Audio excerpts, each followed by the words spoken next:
রাসূল আকরাম সাল্লাল্লাহু আলাইহি ওয়াসাল্লাম বলেন, কিয়ামতের দিন সর্বপ্রথম তিন শ্রেণীর মানুষকে হিসাবের জন্য ডাকা হবে।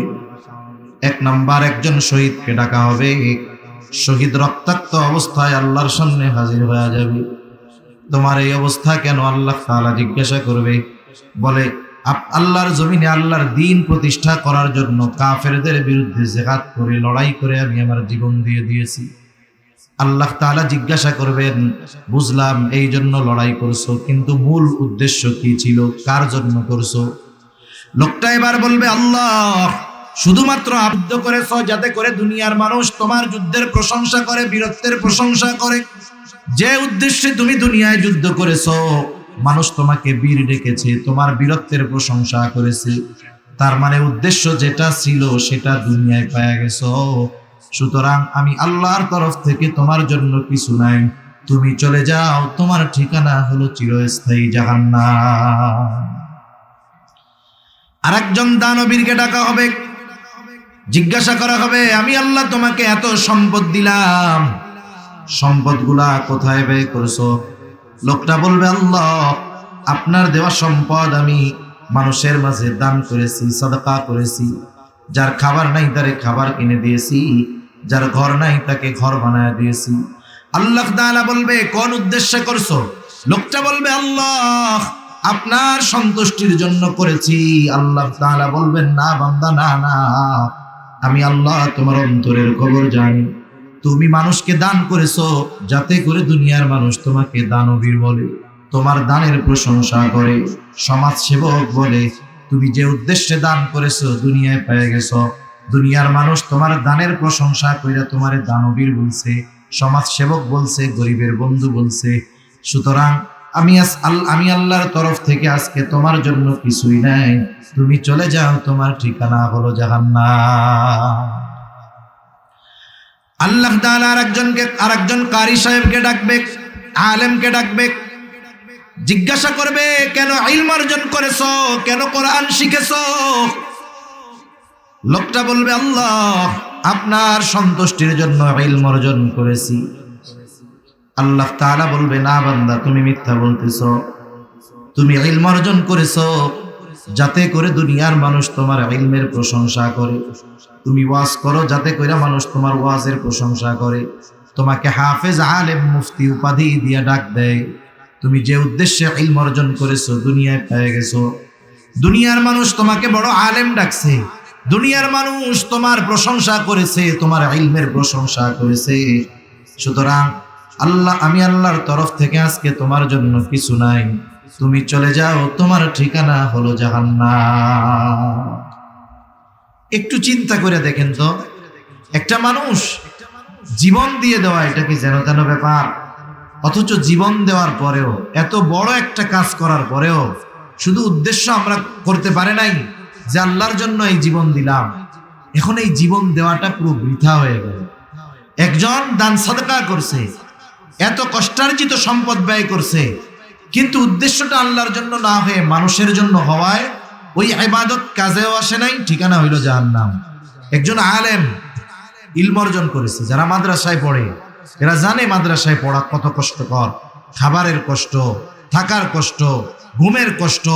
এত পরিশ্রম করে ইলম অর্জন করার পরে আমরা যদি এই চিন্তা করি যে আমার এই ইলমটাকে আমি টাকা কামানোর মাধ্যম বানায় নিব, আমার ইলম দ্বারা আমি মানুষের প্রশংসা অর্জনের চেষ্টা করব, মানুষ আমার ইলমের প্রশংসা করবে, মানুষ আমার কণ্ঠের প্রশংসা করবে, মানুষ আমাকে মাথায় তুলে নাচবে, আমি যদি এই আশা করি, আমার এই ইলম আমার নাজাত তো বহুদূর, আমার জাহান্নামে যাওয়ার কারণ হয়ে যাবে। ঠিক কিনা বলে? কেন হবে? কারণ কি? একজন ইবাদত করে নাই, ও ইবাদত না করার কারণে শাস্তি পাবে, নাইলে আল্লাহ তাআলা যদি চায় ওরে মাফ করে দিবে যদি শিরিক না করে। কিন্তু একজন ব্যক্তি ইবাদত কইরাও কেন শাস্তি পাবে? বলেন তো, ইবাদতের একমাত্র হকদার কে? একটু জোরে বলেন না, কে? আল্লাহর হক ইবাদত করা। হাদিসের মধ্যে আসছে, আল্লাহ তাআলার হক হইল কি? তার ইবাদত করা, তার সাথে কারো শরীক না করা। কেউ যদি শিরক করে তাহলে সবচাইতে বড় হক সে আল্লাহর নষ্ট করে। এখন কেউ যদি ইবাদতটা আল্লাহকে বাদ দিয়ে অন্য কাউকে সন্তুষ্ট করার জন্য করে, এটাও সে শিরিক করে। সে কি করে বলেন না? হক ছিল কার? আল্লাহ সন্তুষ্টির জন্য করা। ইবাদত করলো পাবলিকের সন্তুষ্টি লেগে। তাহলে দেখেন তো এখানে কি আল্লাহ তাআলার সাথে শিরিক হলো কি হলো না? মাখলুককে ইবাদতের ক্ষেত্রে আল্লাহর সমকক্ষ দাঁড় করায় দেওয়ার মতো হয়ে গেল। এখন কি হবে? শিরিক যুক্ত আমল, এটা কি কবুল হবে? তাহলে প্রথমে আমল বাদ। প্রথমে কি বাদ? আমল বাদ। দ্বিতীয়ত আমলের হক ছিল কার? কিন্তু করছে মানুষের দেখানোর লাগে। অপরাধ হয়েছে না? এই জন্য এখন শাস্তি হবে। একজন আমল না কইরা মাপ পাইয়া যাইতে পারে, আর একজন আমল করে ধরা খেয়ে যেতে পারে, যদি শুধু তার ওই আমল, তার ইবাদতের মধ্যে ইখলাস তথা আল্লাহর সন্তুষ্টি যদি না থাকে। সেজন্য আমার আপনার গোটা হায়াতের ছোট বড় সব ইবাদত একমাত্র কার জন্য করব? জবান খুলে বলেন, আরো জোরে বলেন, কার জন্য? আমার নামাজ, আমার রোজা, আমার হজ, আমার যাকাত, আমার কুরবানি, আমার দান সাদাকা সব আল্লাহ তাআলার জন্য করতে হবে। আমি যে আয়াতখানা আপনাদের খেদমতে তিলাওয়াত করেছি, আল্লাহ সুবহানাহু ওয়া তাআলা এই আয়াতের মধ্যে নারী হোক আর পুরুষ হোক, সে যদি মুমিন হয়, তার ইবাদতের প্রতিদানের কথা আল্লাহ তাআলা জানিয়ে দিয়েছেন। এই পৃথিবীতে সৃষ্টিগত, অবকাঠামোগত কিছু কিছু জায়গায় সামান্য হুকুমগত পার্থক্য নারী পুরুষের মধ্যে আছে। যেমন নারী পুরুষ শব্দগত পার্থক্য আছে না নাই? আছে। এরপরে দৈহিক গঠনের দিক দিয়ে পার্থক্য আছে না নাই? এটা আছে, স্বাভাবিক, নারী পুরুষ আলাদা। এখন শরীয়তের দৃষ্টিতে কিছু পার্থক্য আছে, যদিও পার্থক্যটা নিয়ে আমি লম্বা আলোচনা করব না, ওদিকে যাবই না। শরীয়তের ব্যাপারে নারী পুরুষের মধ্যে আরেকটা পার্থক্য হলো, শরীয়ত ওয়ারিসি সম্পদ বন্টনের ক্ষেত্রে পুরুষকে যা দিয়েছে নারীকে তার অর্ধেক দিয়েছে। পুরুষ, একজন নারীর দ্বিগুণ পাবে পুরুষ। এক্ষেত্রে যদিও দৃশ্যমান মনে হয় যে নারীকে ইসলাম কম দিয়েছে, নাউজুবিল্লাহ, এটা কখনোই নয়। আপনাদের একটা কথা বললেই বুঝতে পারবেন। একজনের মাসে বেতন হলো 50,000 টাকা। কত হাজার? অনেক টাকা বেতন না? 50,000। আর একজনের বেতন হইল 20,000। কত কম? অর্ধেকেরও কম। কিন্তু 50,000 টাকা যিনি বেতন পান, উনি চট্টগ্রাম শহরে বাসা ভাড়া দিয়ে থাকা লাগে, তার বাসা ভাড়াই চলে যায় 15,000 টাকা। এই লোকটার মা বাবা আছে, সাথে তার সন্তান আছে 2-3 জন। এই সব কিছু মিলাইয়া মাস শেষে তার 50,000 টাকার কিছুই থাকে না।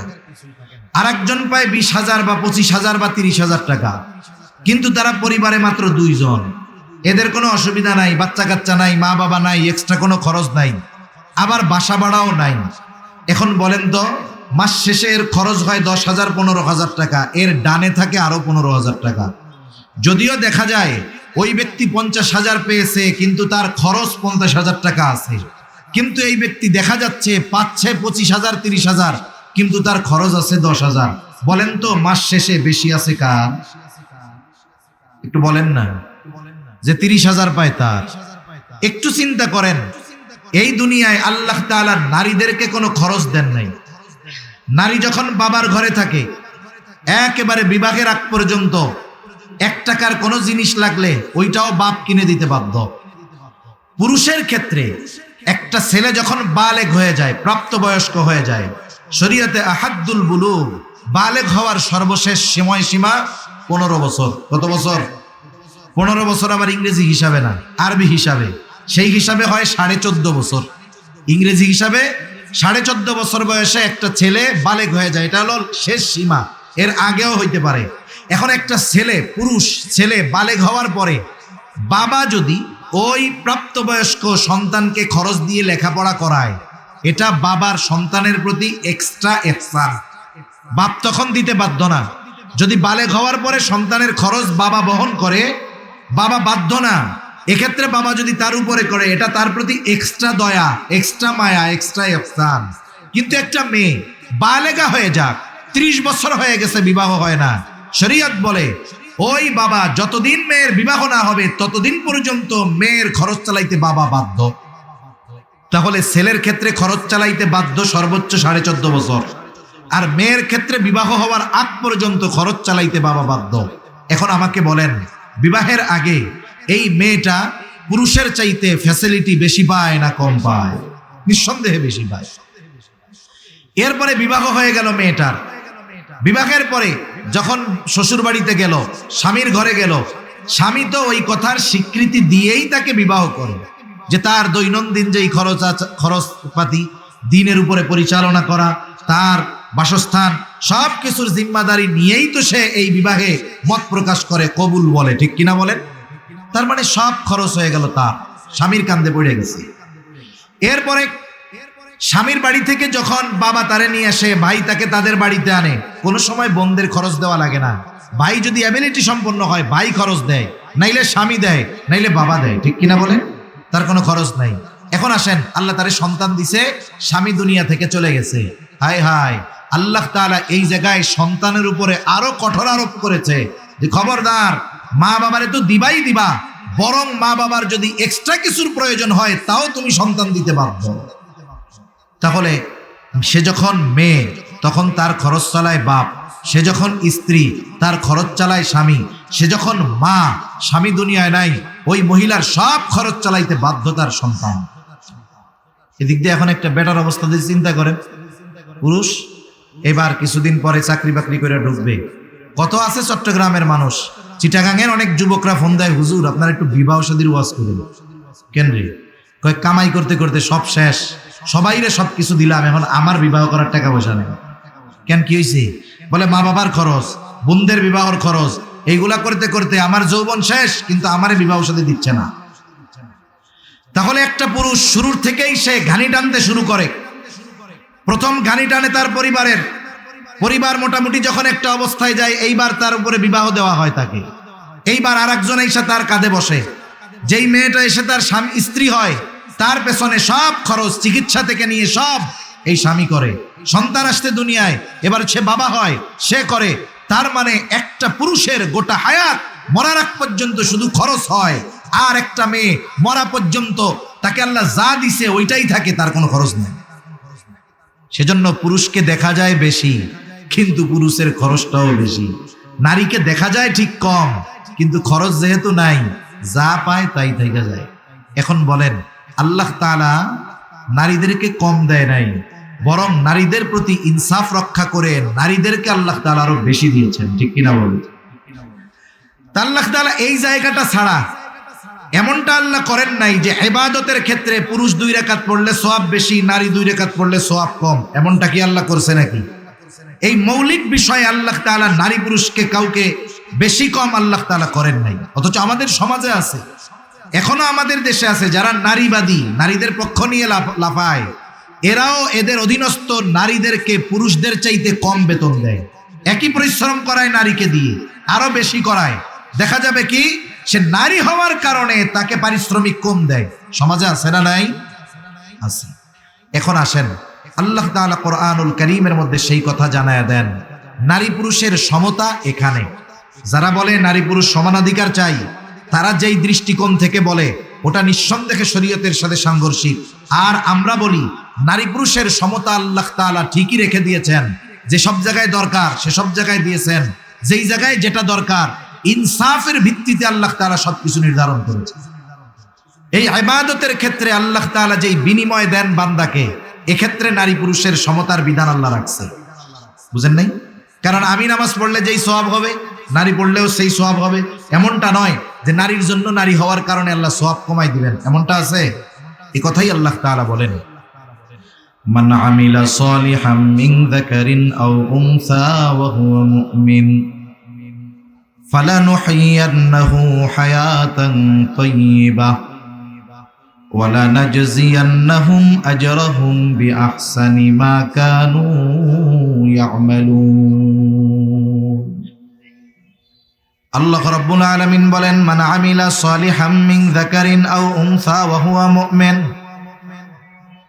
যে নেক আমল করে, আমলে সালেহ করে, ঈমান অবস্থায় হোক নারী অথবা পুরুষ, নারী হোক আর পুরুষ হোক, যে ঈমান অবস্থায় আমলে সালেহ করে, আল্লাহ রাব্বুল আলামিন বলেন ওই ঈমানদার নারী পুরুষের জন্য আল্লাহ তাআলা 2 ধরনের পুরস্কার রেখেছেন।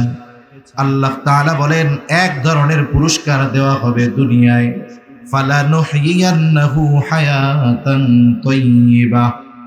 এক নাম্বার, আল্লাহ তাআলা বলেন তাকে দুনিয়ায় পবিত্র জিন্দেগি দেওয়া হবে, পবিত্র হায়াত তাকে দেওয়া হবে।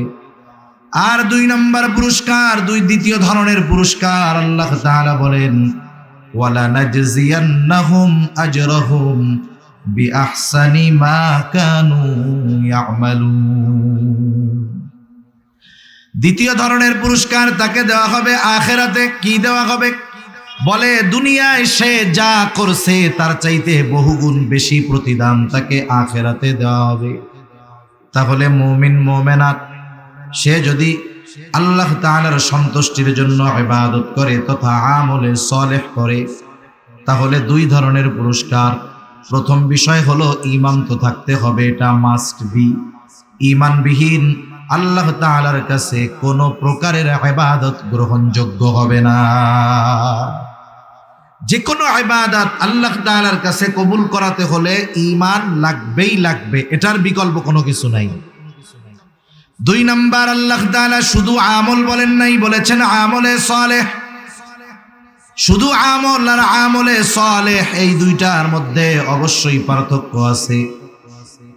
একটা মানুষ করলেই সেটা কাজ হয়, আমল হয়, কিন্তু যখন ওই কাজটা আল্লাহ তাআলার কাছে কবুল হয় তখন ওই কাজটা তথা ওই আমলটা আমলে সালেহ হয়। একজন নামাজ পড়ছে, সাউন্ড একটু বাড়াও। একজন নামাজ পড়ছে, নামাজ পড়াটা আমল। এখন ওর আমলটা আমলে সালেহ কখন হবে? যখন ওই নামাজটা আল্লাহর কাছে কবুল হবে। এখন কার আমল আমলে সালেহ হবে? অনেকগুলো শর্ত কোরআন হাদিসের আলোকে বুজুর্গানে দিন বলেন। আমি কয়েকটা শর্তের কথা আপনাদের খেদমতে বলবো। এই শর্তগুলো ঠিক রেখে যদি আমরা আমল করি, ওই আমল যদি ছোট হয় ওই আমলটা আল্লাহর কাছে আশা করা যায় কবুল হবে, এবং ওই আমলটা আমলে সালেহ হবে ইনশাআল্লাহ। এক নম্বরে আমল কবুল হওয়ার জন্য তথা আমলে সালেহ হওয়ার জন্য এক নাম্বার যেটা দরকার সেটা হলো আল্লাহ তাআলার সন্তুষ্টি তথা ইখলাস দরকার। আমার সারা জিন্দেগির আমল, এটা যত আমল হোক, বড় হোক আর ছোট হোক, আমার সকল আমলগুলো একমাত্র আল্লাহ তাআলার উদ্দেশ্যেই করতে হবে। আল্লাহ তাআলা কোরআনুল কারীমের মধ্যে বলেন ওয়ামা উমিরু ইল্লা লিয়াবুদুল্লাহা মুখলিসিনা লাহুদ্দীন। ইখলাসের সাথে যতক্ষণ না আমল হবে ততক্ষণ ওই আমল যত বড় হোক আল্লাহ তাআলার কাছে ওই আমলটা কবুল হবে না। এজন্য আল্লাহ সুবহানাহু ওয়া তাআলার কাছে ওই আমলটাই সুন্দর, গ্রহণযোগ্য, যেটা আল্লাহর জন্য করা হয়। আল্লাহ তাআলা কিন্তু আমাদের কাছে বেশি আমলের কথা বলেননি। আল্লাহ তাআলা কোরআনুল কারীমের মধ্যে সুন্দর আমলের কথা বলছে, সুন্দর। আল্লাহ তাআলা সূরা মুলকের মধ্যে বলেন আল্লাযী খালাকাল মাউতা ওয়াল হায়াতা লিয়াবলুয়াকুম আইয়ুকুম আহসানু আমালা। আল্লাহ তাআলা বলেন তিনি আল্লাহ, কে বলে আল্লাযী খালাকাল মাউতা ওয়াল হায়া, যে মৃত্যু এবং জীবন সৃষ্টি করেছেন। কেন? বলে লিয়াবলুয়াকুম, তোমাদের পরীক্ষা করার জন্য তথা আমাদের পরীক্ষার জন্য আল্লাহ তাআলা মউত এবং হায়াত, মরণ এবং জীবন আল্লাহ সৃষ্টি করেছেন। বললাম কিসের পরীক্ষা? আল্লাহ তাআলা বলেন পরীক্ষা হলো আইয়ুকুম আহসানু আমালা, পরীক্ষাটা হলো তোমাদের কার আমল কত সুন্দর। আইয়ুকুম আকসারু আমালা আল্লাহ বলেন নাই যে কে কত আমল করতে পারে, এটা বলেন নাই। আল্লাহ তাআলা বলতেছেন পরীক্ষা হলো কার আমল কত সুন্দর। এই জন্য আমাদেরকে আগে বুঝতে হবে আসলে সুন্দরের সংজ্ঞাটা কি। আমরা আমাদের কাছে সুন্দরের সংজ্ঞা হইল যেটা চোখ দিয়ে দেখার পরে আমার আপনার অন্তর তৃপ্ত হয়। চোখ দিয়ে দেখলে ভালো লাগে, আমরা বলি এটা সুন্দর, দেখতে ভালো লাগতেছে। একটা মেয়ের চেহারা ভালো, বলে সুন্দর। তারপরে একটা জিনিস খুব ভালো মতো বানাইছে, বলে সুন্দর, চেয়ারটা সুন্দর, ফার্নিচারটা সুন্দর, ছেলেটা সুন্দর। তাহলে আমরা সুন্দর বলি কখন? যখন আমাদের চোখ ওই জিনিসটা দেখে তৃপ্ত হয়। আমাদের সামনে যদি একজন আফ্রিকার মানুষকে আইনা দেওয়া হয়, এই যে ইথিওপিয়ার মানুষ, ওদেরকে দেখার পরে কি আমরা সুন্দর বলবো? কতজনে ওরে কালার কালারে, এর যে কোড়ের তলে কালি আরো সাদা, কলমের কালির চাইতে কালা। তার মানে দেখেন এটা আমাদের কাছে সুন্দর না, কিন্তু আল্লাহ তাআলার কাছে তো এই সংজ্ঞা চলবে না। আল্লাহ তাআলার কাছে সৌন্দর্য নির্ভর করে ইখলাসের ভিত্তিতে, অন্তরের ভিত্তিতে সৌন্দর্য আল্লাহ তাআলা নিরূপণ করেন। এই জন্য তার কলব, যার কলব যত সুন্দর, যার ইখলাস যত ভালো, যার নিয়ত যত পরিশুদ্ধ, আল্লাহ তাআলার কাছে সে তত সুন্দর। একটা মানুষের দৈহিক গঠন যতই সুন্দর হোক না কেন, অন্তর যদি রোগে ভরা থাকে, দুনিয়ার মানুষ তাকে সুন্দর বলতে পারে, কিন্তু আল্লাহ তাআলার কাছে সে সুন্দর নয়। এ দুনিয়ার অনেক মানুষ দুনিয়া থেকে চলে গেছে, আমাদের দৃষ্টিতে তারা সুন্দর ছিল না, চেহারা কালো ছিল, কিন্তু তাদের অন্তর আল্লাহ তাআলার মুহাব্বতের, নবীর মুহাব্বতে ভরপুর ছিল। ঠিক কিনা বলেন? এ মানুষগুলো আমরা সুন্দর না বললেও আল্লাহ তাআলার কাছে সুন্দর। এজন্য ওই ইবাদতটা সুন্দর হবে যেই ইবাদতের মধ্যে আল্লাহর সন্তুষ্টি আছে, ইখলাস আছে। অনেক সময় আমরা দেখি একজন নামাজ পড়তেছে খুব ধীরস্থিরতার সাথে, আমি হুজুর আইসা মসজিদের মধ্যে নামাজে দাঁড়ায় গেছি, খুব সুন্দরভাবে ধীরস্থিরতার সাথে কেরাত পড়তেছি, দীর্ঘ সময় নিয়ে রুকু করতেছি, রুকু থেকে উঠে আবার সুন্দর মতো দীর্ঘ সময় দাঁড়ায় আছি, আর মনে মনে চিন্তা করতেছি আমি একাই তো নামাজ পড়ি, চারদিকে মুসল্লি আমার দিকে তাকায় আছে, আমারে মনে হয় এরা খুব বুজুর্গ বলবে। বলেন তো এই নামাজ আপনারা দেখা হয়তো কইতে পারেন, দেখ হুজুর কত সুন্দর রুকু সিজদা করে, হুজুর কত সুন্দরভাবে কেরাত করতেছে, একেবারে ধীরস্থিরতার সাথে সুন্দরভাবে হুজুর নামাজটা শেষ করলো, কিন্তু মনের মধ্যে আমার উদ্দেশ্য ছিল আপনারা দেখা জানি এই কথাটা কন। এখন বলেন আপনারা ঠিকই আমার নামাজটা দেখে সুন্দর বললেন, কিন্তু ওই ইবাদতটা কি আল্লাহর কাছে সুন্দর হয়েছে নাকি? আল্লাহর কাছে ওই ইবাদত সুন্দর হয় নাই। এজন্য ইবাদত যত বড় হোক আর ছোট হোক, যদি আল্লাহর জন্য না হয়, ওই ইবাদত আখিরাতের নাজাত পাওয়া তো বহুদূর, ওই ইবাদত তার জাহান্নামে যাওয়ার কারণ হবে। প্রসিদ্ধ হাদিস আছে তো, রাসূল আকরাম সাল্লাল্লাহু আলাইহি ওয়াসাল্লাম বলেন, কিয়ামতের দিন সর্বপ্রথম তিন শ্রেণীর মানুষকে হিসাবের জন্য ডাকা হবে। এক নাম্বার, একজন শহীদকে ডাকা হবে। শহীদ রক্তাক্ত অবস্থায় আল্লাহর সামনে হাজির হয়ে যাবে। তোমার এই অবস্থা কেন? আল্লাহ তাআলা জিজ্ঞাসা করবে, বলে আল্লাহর জমিনে আল্লাহর দ্বীন প্রতিষ্ঠা করার জন্য কাফেরদের বিরুদ্ধে জিহাদ করে, লড়াই করে আমি আমার জীবন দিয়ে দিয়েছি। আল্লাহ তাআলা জিজ্ঞাসা করবেন, বুঝলাম এই জন্য লড়াই করছো, কিন্তু মূল উদ্দেশ্য কি ছিল, কার জন্য করছো? লোকটা এবার বলবে, আল্লাহ শুধুমাত্র যুদ্ধ করেছো যাতে করে দুনিয়ার মানুষ তোমার যুদ্ধের প্রশংসা করে, বীরত্বের প্রশংসা করে। যে উদ্দেশ্যে তুমি দুনিয়ায় যুদ্ধ করেছো, মানুষ তোমাকে বীর ডেকেছে, তোমার বীরত্বের প্রশংসা করেছে, তার মানে উদ্দেশ্য যেটা ছিল সেটা দুনিয়ায় পাওয়া গেছো। সুতরাং আমি আল্লাহর তরফ থেকে তোমার জন্য কিছু নাই, তুমি চলে যাও, তোমার ঠিকানা হলো চিরস্থায়ী জাহান্নাম। আরেকজন দানবীরকে ডাকা হবে, জিজ্ঞাসা করা হবে, আমি আল্লাহ তোমাকে এত সম্পদ দিলাম, সম্পদগুলা কোথায় ব্যয় করছো? লোকটা বলবে, আল্লাহ আপনার দেওয়া সম্পদ আমি মানুষের মাঝে দান করেছি, সাদাকা করেছি, যার খাবার নাই তারে খাবার কিনে দিয়েছি, যার ঘর নাই তাকে ঘর বানায় দিয়েছি। আল্লাহ তাআলা বলবে, কোন উদ্দেশ্যে করছো? লোকটা বলবে, আল্লাহ আপনার সন্তুষ্টির জন্য করেছি। আল্লাহ তাআলা বলবেন, না বান্দা, না না, আমি আল্লাহ তোমার অন্তরের খবর জানি। তুমি মানুষকে দান করেছো যাতে করে দুনিয়ার মানুষ তোমাকে দানবীর বলে, তোমার দানের প্রশংসা করে, সমাজ সেবক বলে। তুমি যে উদ্দেশ্যে দান করেছো দুনিয়ায় পেয়ে গেছো, দুনিয়ার মানুষ তোমার দানের প্রশংসা করে তোমারে দানবীর বলছে, সমাজ সেবক বলছে, গরিবের বন্ধু বলছে। সুতরাং আমি আল্লাহর তরফ থেকে আজকে তোমার জন্য কিছুই নাই, তুমি চলে যাও, তোমার ঠিকানা হলো জাহান্নাম।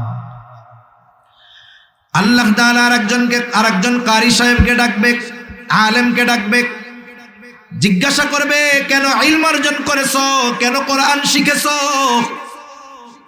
লোকটা বলবে, আল্লাহ, আপনার সন্তুষ্টির জন্য ইলম অর্জন করেছি। আল্লাহ তাআলা বলবে, না বান্দা, তুমি মিথ্যা বলতেছো। তুমি ইলম অর্জন করেছো যাতে করে দুনিয়ার মানুষ তোমার ইলমের প্রশংসা করে। তুমি ওয়াজ করো যাতে করে মানুষ তোমার ওয়াজের প্রশংসা করে, তোমাকে হাফেজ, আলেম, মুফতি উপাধি দিয়ে ডাক দেয়। তুমি যে উদ্দেশ্যে ইলম অর্জন করেছো দুনিয়ায় পেয়ে গেছো। দুনিয়ার মানুষ তোমাকে বড় আলেম ডাকছে, দুনিয়ার মানুষ তোমার প্রশংসা করেছে, তোমার ইলমের প্রশংসা করেছে। সুতরাং আমি আল্লাহর তরফ থেকে আজকে তোমার জন্য কিছু নাই, তুমি চলে যাও, তোমার ঠিকানা হলো জাহান্নাম। একটু চিন্তা করে দেখেন তো, একটা মানুষ জীবন দিয়ে দেওয়া, এটা কি যেন তেন ব্যাপার? অথচ জীবন দেওয়ার পরেও, এত বড় একটা কাজ করার পরেও শুধু উদ্দেশ্য আমরা করতে পারে নাই যে আল্লাহর জন্য এই জীবন দিলাম। এখন এই জীবন দেওয়াটা পুরো বৃথা হয়ে গেল। একজন দান সাদকা করছে, এত কষ্টার্জিত সম্পদ ব্যয় করছে, কিন্তু উদ্দেশ্যটা আল্লাহর জন্য না হয়ে মানুষের জন্য হওয়ায় ওই ইবাদত কাজেও আসে নাই, ঠিকানা হইল জাহান্নাম। একজন আলেম ইলম অর্জন করেছে, যারা মাদ্রাসায় পড়ে এরা জানে মাদ্রাসায় পড়া কত কষ্টকর।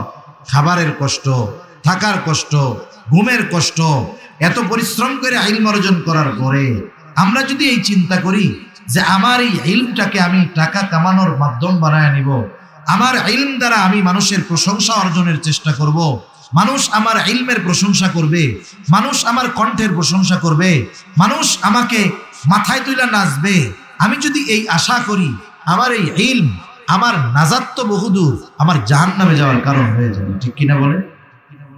কেন হবে? কারণ কি?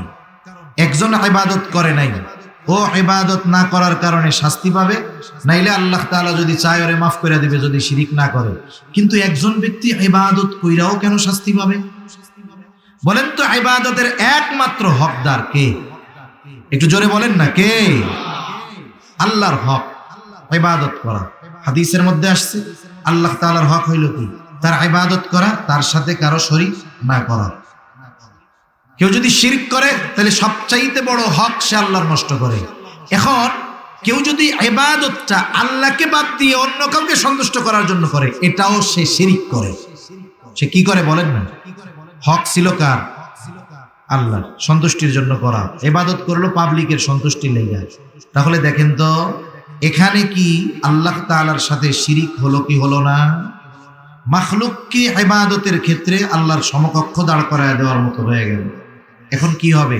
শিরিক যুক্ত আমল, এটা কি কবুল হবে? তাহলে প্রথমে আমল বাদ। প্রথমে কি বাদ? আমল বাদ।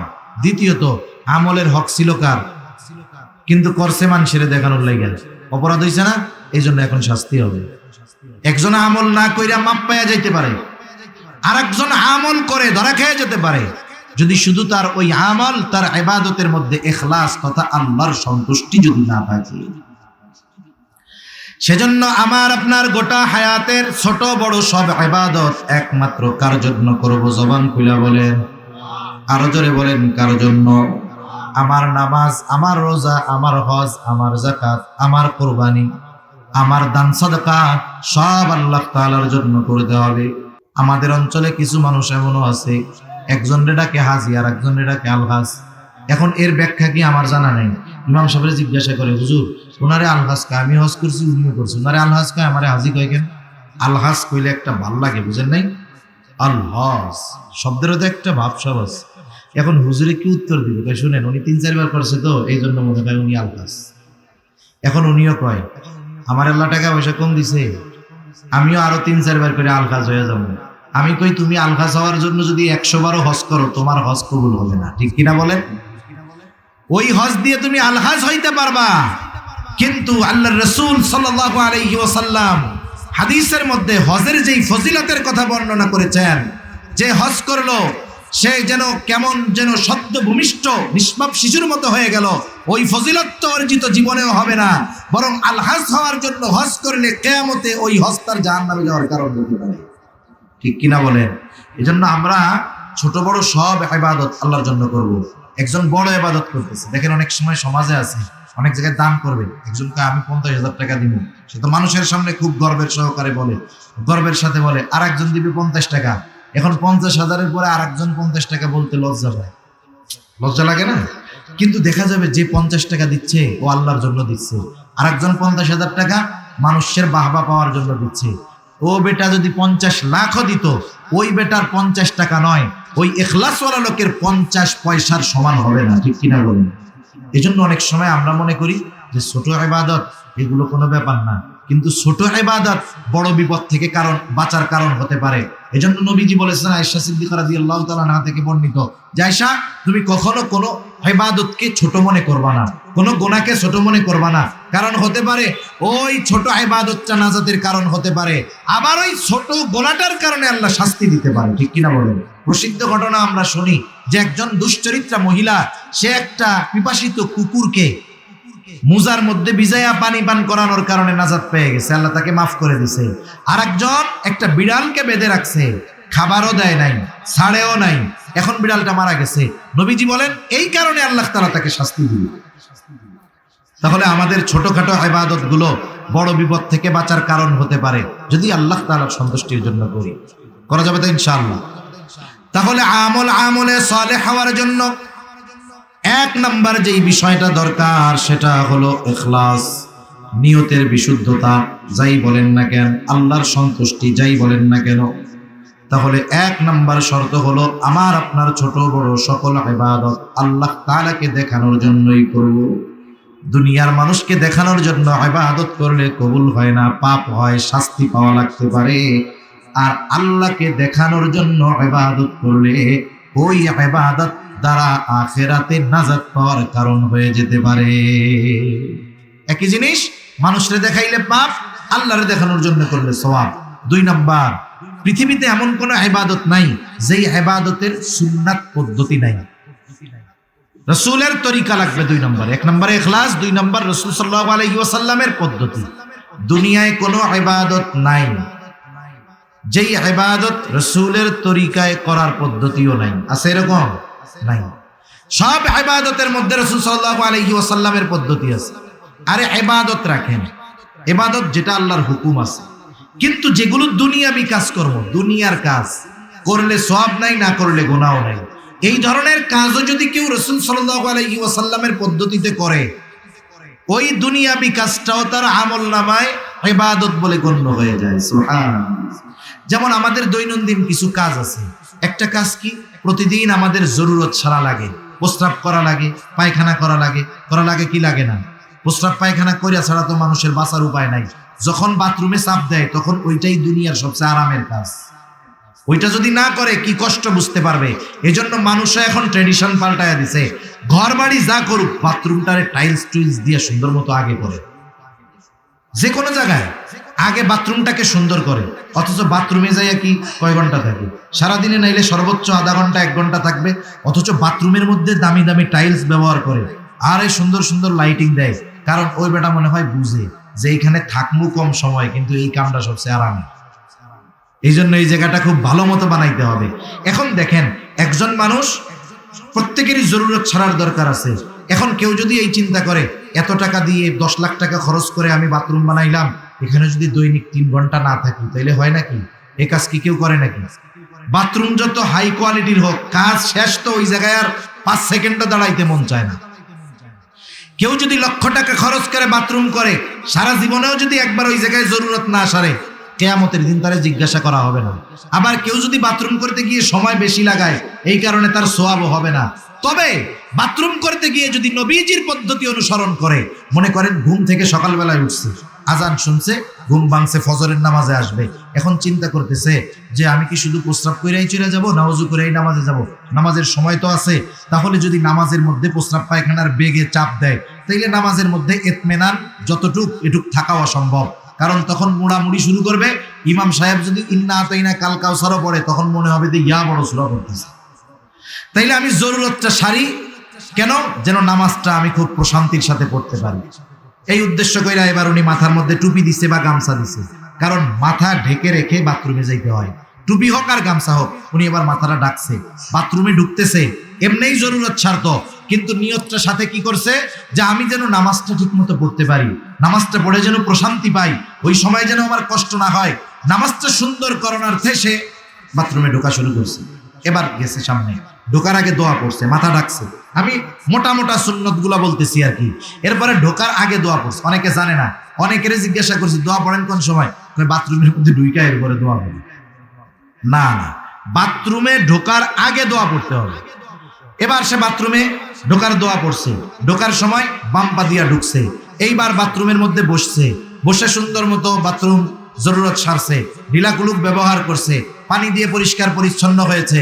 ভেতরে যদি ওযুর ব্যবস্থা থেকে করছে, নাইলে বের হয়ে গেছে। বের হইছে কেমনে?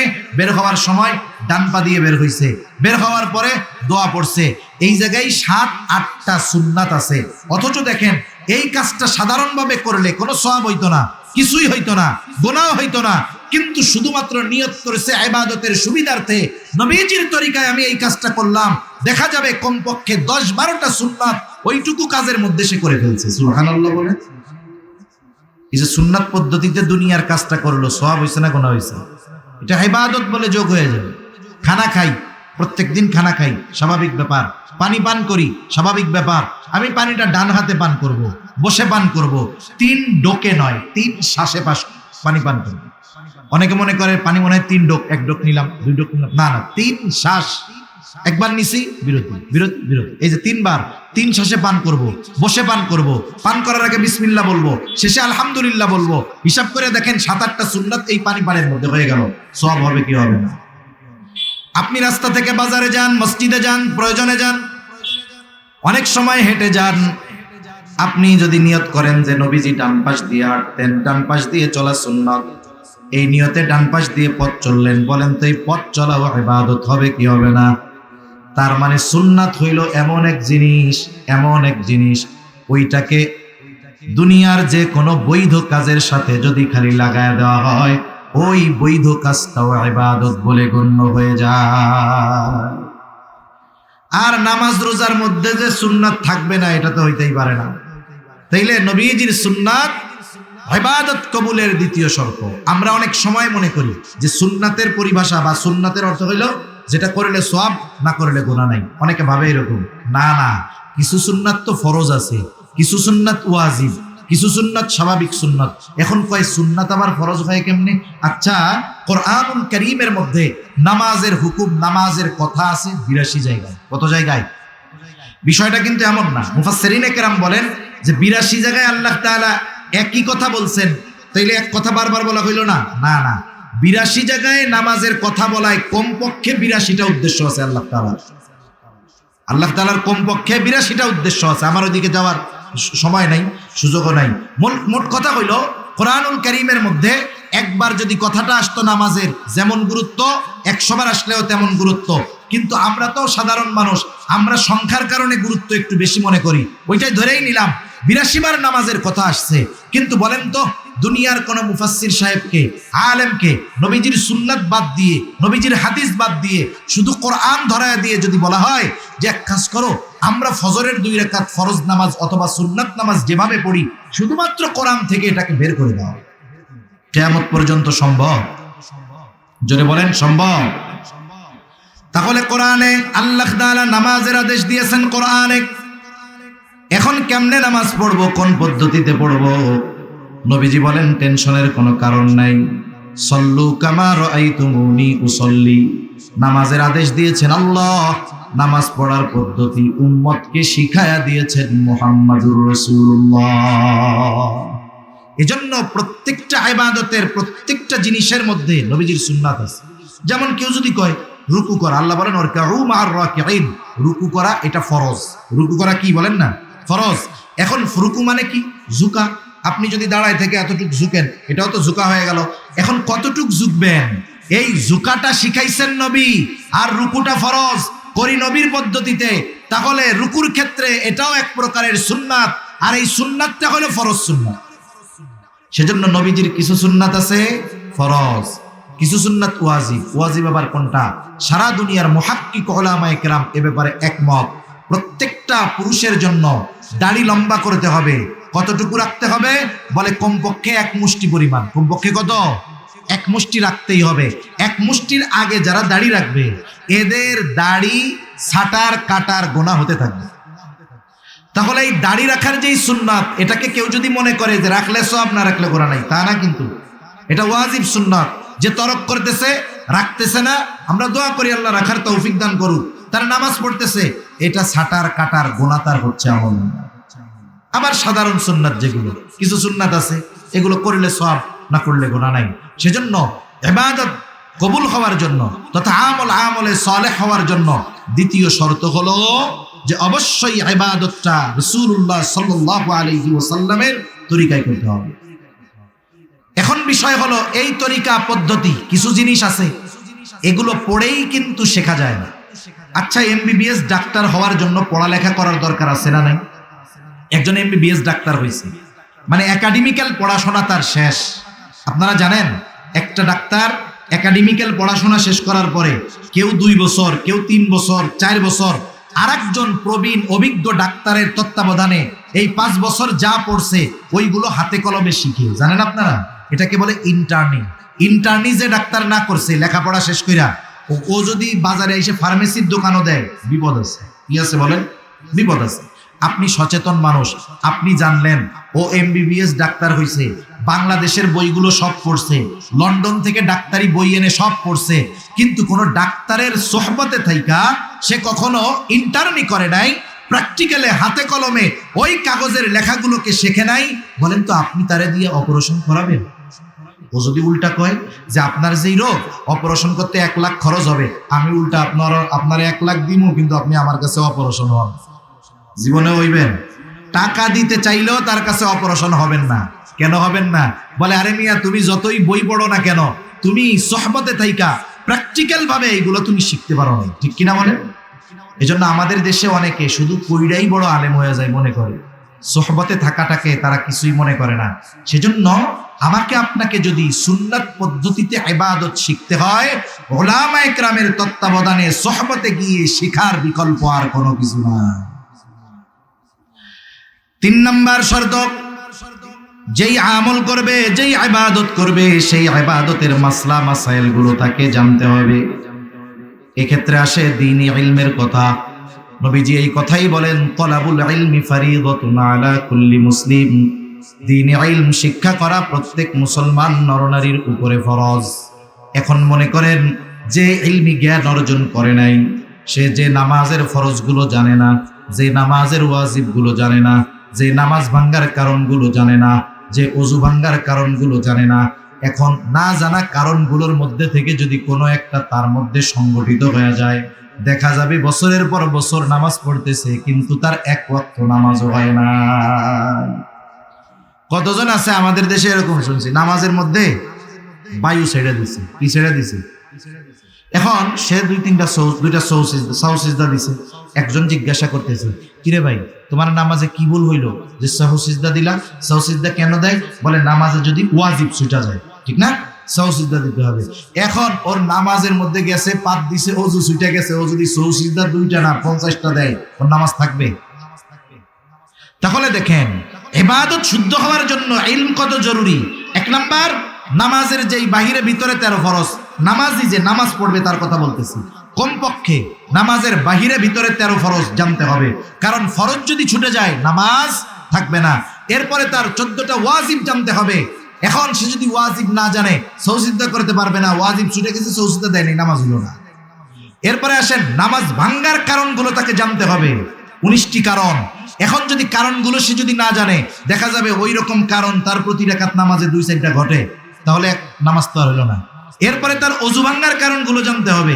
এখন দেখেন যদি কারণগুলো না জানে, দেখা যাবে ওই যে ওই রকম পাত দিয়া সাউসিজদা দিল, ওযু থাকবে, নামাজ থাকবে। তাহলে চিন্তা করে দেখেন দ্বীনি ইলম শিক্ষা করা কতটা জরুরি। এজন্য ইবাদত কবুল হওয়ার জন্য ওই ইবাদতের মাসলা মাসাইল তার পরিপূর্ণ জানার দরকার, নাইলে দেখা যাবে নিজের অজ্ঞাতসারে অনেক ইবাদত করতেছে কিন্তু কবুল হচ্ছে না। 4 নাম্বার যেটা দরকার সেটা হলো তার খাবারটা হালাল খাবার হইতে হবে। তার খাবারটা হালাল খাবার হইতে হবে। এখানে 2টা জিনিস লক্ষণীয়। একটা হলো শুধু খাবার হালাল হলে হবে না, ওই খাবার কেনার টাকাটাও হালাল হতে হবে।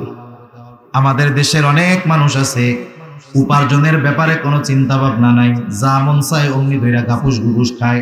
কবিতা পড়ছেন না? পুঁটি মাছ পাই না, একটা যদি পাই অমনি ধরে গাপুস গুপুস খাই। এই কিছু মানুষ আছে উপার্জনের সময় এটা হালাল না হারাম দেখবে না, গাপুস গুপুস ওইটা নিয়ে পকেটে জমাবে। পকেটের মধ্যে ঘুষের টাকা 30,000। এখন বাজারে আসছে, দেখে বিশাল বড় এক মহিষ জবাই হয়েছে। বড় মহিষ, বড় গরুর গোস্তের উপরে একটা মজা চাহিদা মানুষের থাকে। এখন ওই লোকের আবার ওয়াজ মনে পড়ে গেছে, পকেটের মধ্যে হলো ঘুষের টাকা। কিসের টাকা বলেন? এটা হালাল না হারাম? জোরে বলেন, এটা কি? এখন ওই পকেটে ঘুষের টাকা। মনে রাখবেন, ঘুষ হলো কেউ যদি একজনের কাছ থেকে জুলুম করে, সন্ত্রাসী করে, জোর করে কোনো টাকা নেয়, যেমন এটাও টাকাটা যেমনে নিছে চুরি করিয়া, দখল দিয়া, যেরকম অপরাধ, ওই ঘুষের টাকা নেওয়া তার চাইতে আরো বড় অপরাধ। যদিও কয় যে এটা চা খাওয়ার পয়সা, ওটা কোনো সুযোগ নেই। এখন পকেটের মধ্যে হারাম টাকা, তাহলে ঘুষের টাকা ওই ব্যক্তি যার কাছ থেকে নিছে তার হক নষ্ট করেছে, সে এটা জুলুম করে নিয়েছে সে। এখন পকেটের মধ্যে ওই হারাম টাকা। এখন গরুর গোস্ত দেখে চিন্তা করতেছে, এত বড় গরু এরা কষাই দুইজন জবাই দিল কেমনে? ওয়াজে শুনছে যে মক্কা শরীফের দুম্বাও যদি হয়, ওই দুম্বা যদি আল্লাহর নাম ছাড়া যদি অন্য কারো নামে জবাই দেওয়া হয়, ইচ্ছা করে আল্লাহর নাম বাদ যদি দেওয়া হয়, তাহলে ওই দুম্বার গোস্ত হালাল থাকবে। এখন কষাইরে গিয়ে কানে কানে জিজ্ঞেস করবে, ওই এত বড় গরু তোরা 2-3জন জবাই দিলি কেমনে? জবাই দেওয়ার সময় কি আল্লাহর নাম মনে ছিল? কষাইও চালাক কম না, বলে ভাই নামাজ কালাম পড়ি না, নিজের পাপ নিজে, হুজুররা ওয়াজে কইছে শুনছি শিরিক না করলে আল্লাহ মাফ করে দিব। এখন আমি যদি ইচ্ছা করি আল্লাহর নাম বাদ দিয়ে আপনাকে গোস্ত খাওয়াই, তাহলে কি হবে দেখেন, কতজনরে হারাম খাওয়ানো হবে। আমি এত বলদ না, নামাজ কালাম না পড়লে কি হবে, গরু জবাই দেওয়ার সময় আল্লাহর নাম ভুলিনি। তার মানে ও নিশ্চিত হইল যে এই গরুর গোস্ত হালাল আছে, ঠিক কিনা বলেন? এখন এই নিশ্চিত হওয়ার পরে বলে, দাও আমাকে 10 কেজি গোস্ত দাও, সিনার থেকে দাও, রানের থেকে দাও, এই জায়গা থেকে দাও। এখন 10-15 কেজি গোস্ত নিয়ে পকেট থেকে টাকাটা যে দিচ্ছে, বলেন তো টাকাটা কি? খাবারটা হালাল কিনা এই ব্যাপারে কতটা সচেষ্ট, সতর্ক, কিন্তু আপনার উপার্জনটার অবস্থা কি সেটার ব্যাপারে সতর্ক হন না কেন? একই কথা, যেহেতু ওই টাকাটা আপনার নয়, জুলুম করে নিয়েছেন আর একজনের কাছ থেকে, আপনি কেমন যেন ওই টাকা দিয়ে খাবার কিনলেন, তাহলে কি হইল? আপনি কেমন যেন ওকেও ঠকিয়ে ওর কাছ থেকে যেটা কিনলেন ওটাও আপনার জন্য বৈধ হবে না, ঠিক কিনা বলেন? এজন্য খাবার উপার্জন দুটোই হালাল হতে হবে। নবীজি এজন্য বলেন, কাসবুল হালালি ফরিদাতুম বাদাল ফরিদা, ফরজ ইবাদতের পরে অন্যতম ফরজ ইবাদত হলো হালাল উপার্জন করা।